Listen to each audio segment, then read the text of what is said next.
Have you ever checked your bank account at the end of what felt like a totally average month and just stared at the screen? No big splurges. No wild weekend in Vegas. No surprise emergency. Just regular life. Groceries, a couple dinners out. Maybe you finally replaced those headphones that broke 3 months ago. Normal stuff. And yet the number looking back at you is way lower than it should be. That feeling? That quiet, creeping panic of, where did it all go? That's not bad luck. That's not because you don't make enough money. That's the system working exactly as it was designed to work. Against you. And 10 years from now, if the pattern doesn't change, that feeling doesn't fade. It compounds. The person who spends their 30s wondering where the money went spends their 50s wondering why they have nothing saved. Same feeling, higher stakes, much less time to fix it. My name is Astrid, and for the past several years I've been obsessing over one question. Why do smart, hardworking people keep feeling broke no matter how much they earn? And I want to introduce you to someone who helped me understand the answer. His name is Ricky. Ricky makes decent money. Not rich, but solidly above average. He works hard, he's responsible, he's not out here buying yachts or gambling away his paycheck. By every measure, Ricky should be fine. But Ricky, at the end of every single month, has almost nothing left over. And he has no idea why. We're going to follow Ricky throughout this, because his story is probably more familiar than you'd like it to be. And by the end, you're going to see exactly how someone responsible, someone trying, someone just like you, can lose thousands of dollars a year without ever making one obviously bad decision. Your money isn't disappearing. It's leaking. And leaks don't feel dangerous. That's exactly why they are. Once you understand what's actually happening, you can stop it. But some of this is going to sting a little. Better a small sting now than a lifetime of financial stress wondering why you never seem to get ahead. Let's start with something that needs to be said out loud because nobody seems to be saying it. Fast food is not cheap anymore. I don't know when this quietly stopped being true, but it did, and most people haven't fully processed it yet. The entire identity of fast food was that it was fast and affordable. That was the deal. Speed and price. That's it. That was always the trade-off. That deal is dead. Ricky stops for breakfast on the way to work. Drive-through coffee and a sandwich, $9. Lunch with a coworker a few times a week, $13, $14 a pop. Quick dinner on a Thursday when he's tired and doesn't feel like cooking, $17. None of these feel like decisions. They feel like just getting through the day. But added up over a month and Ricky is spending somewhere between $250 and $320 on fast food alone. That's nearly $4,000 a year. Eaten in a car. Gone forever. And people are still doing it multiple times a week because it's convenient and because we've all just sort of accepted it. We've normalized it. We stopped noticing because the price crept up slowly, a quarter here, 50 cents there, until one day we're handing over a 20 for a paper bag and thinking nothing of it. Small expenses don't feel dangerous. That's why they are. But okay, let's say you're more of a real restaurants person. You like to actually sit down, look at a menu, have someone bring you food. Totally reasonable. There is nothing wrong with enjoying a restaurant meal. Except the math has gotten brutal, and most people are in serious denial about it. Ricky goes out to dinner twice a week. Nothing fancy.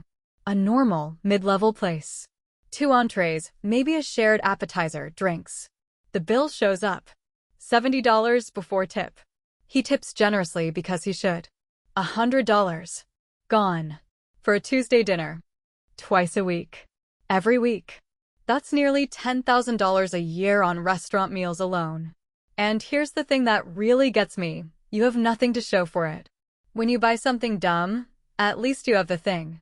When you eat at a restaurant, the money is gone and so is the food. Pure consumption. And this is where most people have the moment. The one where they realize they've been working hard, genuinely hard, doing everything they were supposed to do, and somehow getting nowhere. It's not one big mistake. It's 100 small ones that nobody ever told them to look at. Ricky didn't know he was spending $10,000 a year on restaurant meals. He knew he went out sometimes. He didn't know it was that. Comfort spending is the most expensive habit nobody talks about. But restaurants are just the warm-up. What comes next is where the real money quietly vanishes, and it involves something almost everyone has done recently, convinced themselves was a smart, responsible decision. It was not. Let's talk about new cars. You walk into a dealership. Your old car is technically fine, but the new models look great this year. The financing seems manageable. You drive off the lot in something shiny and new with that smell that does something genuinely strange to the human brain. In the first 30 minutes of ownership, your car loses roughly 20% of its value. You haven't even gotten home. You're still close enough to the dealership to walk back. And you're already down thousands of dollars. That's not a metaphor. That is literally what happens. New cars lose 15 to 25% of their value in the first year alone. A $35,000 car is worth around $26,000 12 months later, assuming you haven't scratched it. And most people aren't paying cash. They're financing. Paying interest on something that is simultaneously losing value at an aggressive rate. You're paying more and having less. Every single month. For 5 or 6 years. Ricky financed a new car 3 years ago. $640 a month. He thought of it as just a bill, like utilities, just a normal adult expense. Over 60 months, he'll have spent over $38,000 on a vehicle currently worth about $17,000. And he's already starting to think the new model looks really good this year. A 3 or 4-year-old version of nearly the same car would have cost him roughly half the price. Same reliability. Same features. Same destinations. The only real difference is that someone else absorbed the catastrophic first-year depreciation hit, so he didn't have to. Someone else paid the stupid tax. He could have benefited from that. But he wanted the new one. He wanted to be the first owner. He wanted that smell. 10 years of that pattern means Ricky has spent somewhere close to $80,000 on depreciating vehicles while building essentially zero equity. That's a down payment on a house. That's a retirement account with real weight behind it. That's actual freedom. Instead, it's a series of cars he no longer owns. Speaking of things we buy to project a certain image, let's talk about the logo game. I want to be precise here because this topic gets oversimplified. There is such a thing as quality clothing worth paying more for. A well-constructed coat you'll wear for 10 winters. Good boots that last 15 years with proper care. Those are smart purchases when you calculate cost per wear. That is not what we're talking about. We're talking about $250 for a white t-shirt with a small logo on the chest. $400 sneakers that provide the same physical experience as $80 sneakers. A $1,200 handbag that holds your belongings with the same efficiency as a $150 handbag, but has a specific arrangement of letters on the outside that certain people will recognize. You are not paying for quality in most of these situations. You are paying for a logo. You are paying for the social signal. Ricky spends around $380 a month on clothing and accessories, mostly branded items. Not because he's cold or needs more clothes. He has a full closet. But he got into a cycle of wanting the new season pieces from certain brands. He likes how it feels to have them. Added up, over $4,500 a year on clothing he doesn't need. Mostly on credit cards he's making minimum payments on. Meanwhile, he has almost nothing saved. The clothing isn't making him happy. The debt from the clothing is making him stressed. But the cycle is tied up in identity, social comparison, and the very human desire to be seen as someone who has it together. Nobody is impressed. They might notice the logo, sure. But it's not changing anyone's opinion of Ricky. The people most impressed by designer labels are usually people in the same financial situation, spending money they shouldn't to impress people who don't care. It's a performance with no real audience. And the ticket price is coming out of his retirement account. Now let's talk about something that feels more justifiable. Something even the most financially disciplined people struggle to argue against. Vacations. I believe in travel. Genuinely. Experiencing different cultures, seeing places that look nothing like home, connecting with people whose lives are radically different from yours, that has real value. I'm not here to argue against travel as a concept. I'm here to talk about what happens when travel becomes a performance. When you book a trip you can't comfortably afford because you feel like you're supposed to. When you spend the entire vacation mildly stressed about money while trying to look relaxed in photos for people back home who are also mildly stressed about their own finances. Ricky took 2 trips last year. One domestic, one international. He put most of it on credit cards because he didn't have enough saved. Total cost with interest, just under $9,000. He paid it off over 11 months. 3 weeks into finishing those payments, he started looking at flights for next year because he'd seen someone from college posting photos from Greece, and something inside him said, I need that too. He borrowed money at high interest rates to fund weeks of his life he'll spend paying off for nearly a year. And then he'll do it again. Here's the alternative that actually gets you more of what you want. Smaller trips closer to home, actually paid for. Then, when you've built real savings, the expensive international trip means something completely different. It's not stressful. It's not debt you're carrying home in your luggage. It's a reward for real discipline. But that requires delaying gratification in a culture that has declared war on delayed gratification. Which brings us to something that has turned delayed gratification completely upside down. Streaming services.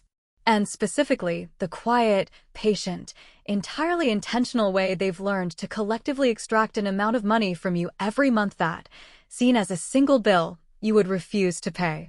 Netflix, Hulu, Max, Disney+, Amazon, Apple TV, Paramount+. Each one is between $8 and $18 a month. Nobody would sign up for one service costing $80 a month for a bunch of shows. They'd laugh. But spread across 7 services at $12 each, most people don't even notice. That's not an accident. That is a business model built around your brain's inability to naturally add up small recurring costs. Ricky has 6 streaming services. He watches 2 of them regularly. He keeps the others because he might watch something eventually, and canceling feels like more effort than it's worth. That last part is also not an accident. The friction in canceling is deliberately designed. Every month you don't cancel, they win. Add gym memberships he hasn't used since February. App subscriptions he forgot about. A premium news subscription from a trial he meant to cancel. Ricky is spending over $230 a month on subscriptions. He thought it was around $60. Research consistently shows people underestimate their monthly subscription spending by roughly 80%.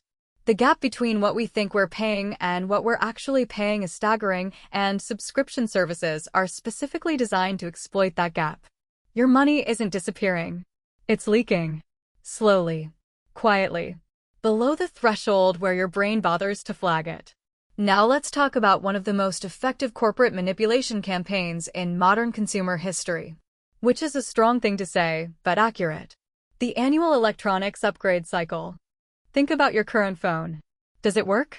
Does it make calls, send messages, run apps, take photos, connect to the internet? Almost certainly yes. Your phone works fine. Now think about how many times since you got it you felt that small, nagging sensation when a new model was announced. A vague sense that your phone was suddenly a little less good, even though nothing about the phone had actually changed. Only the marketing had changed.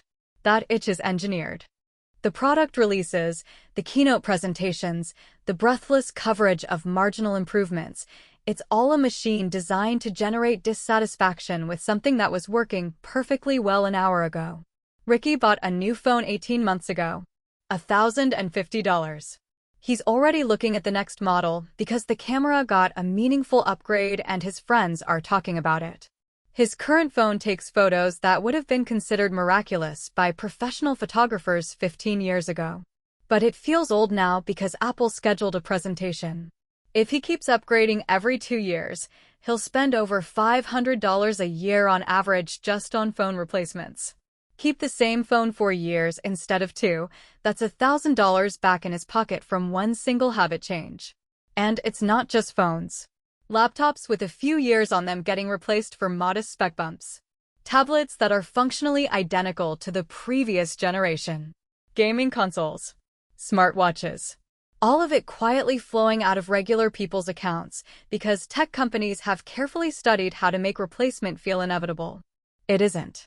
But they need you to believe it is.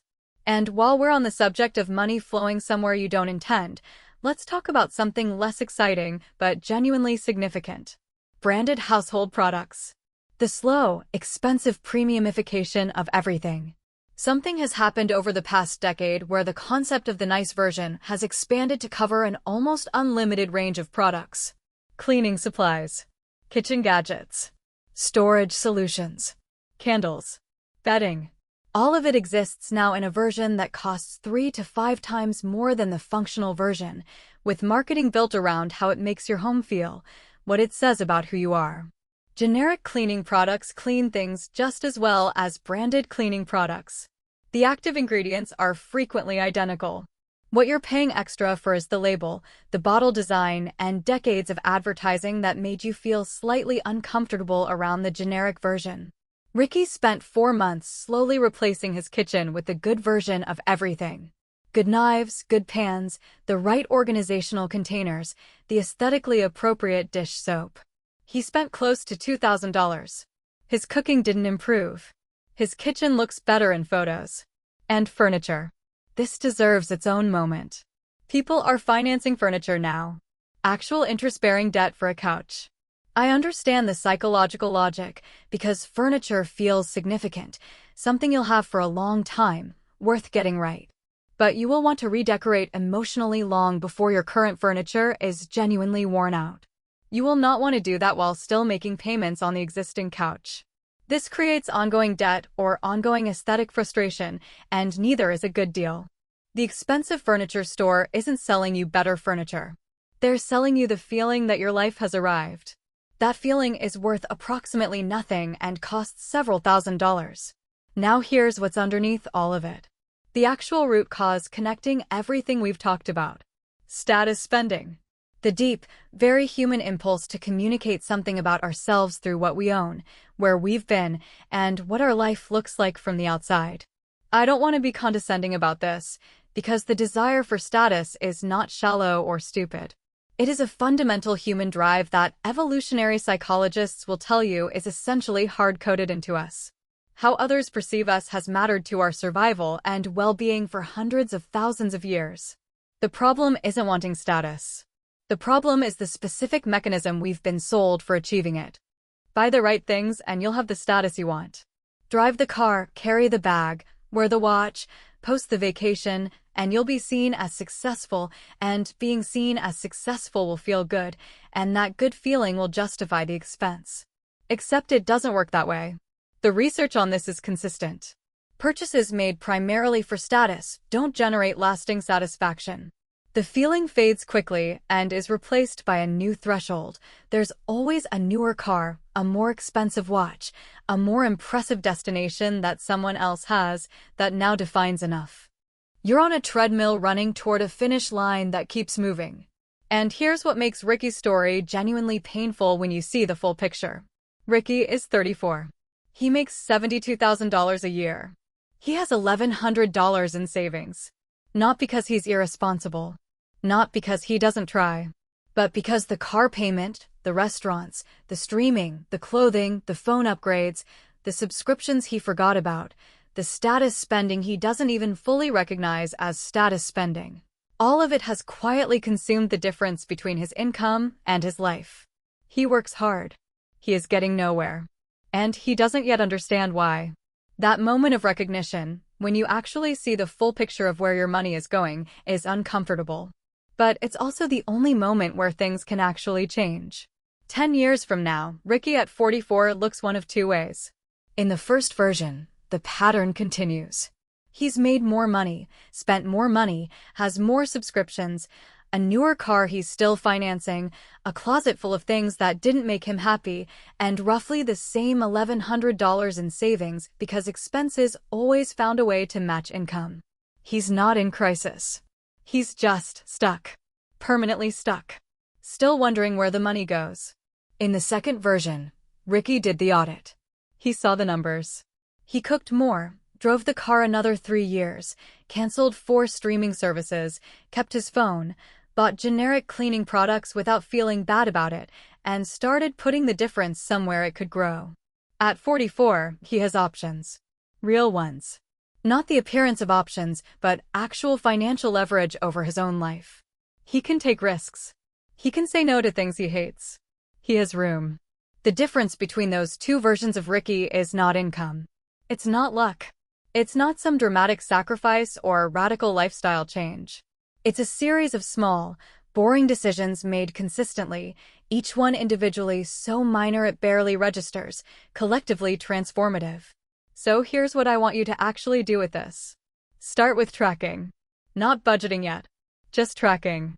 For 1 month, categorize every single dollar that leaves your account. Not to judge yourself. Just to see it.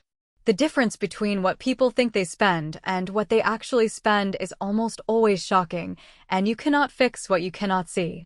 Then, for each category that surprises you, ask one honest question: am I getting real, genuine, lasting value from this?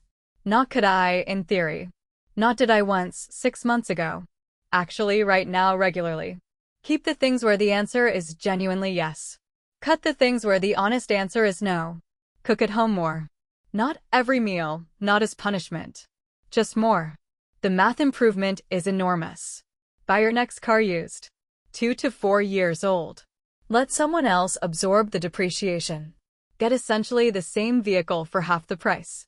Keep your current phone until it genuinely stops working. Not until Apple has a press conference.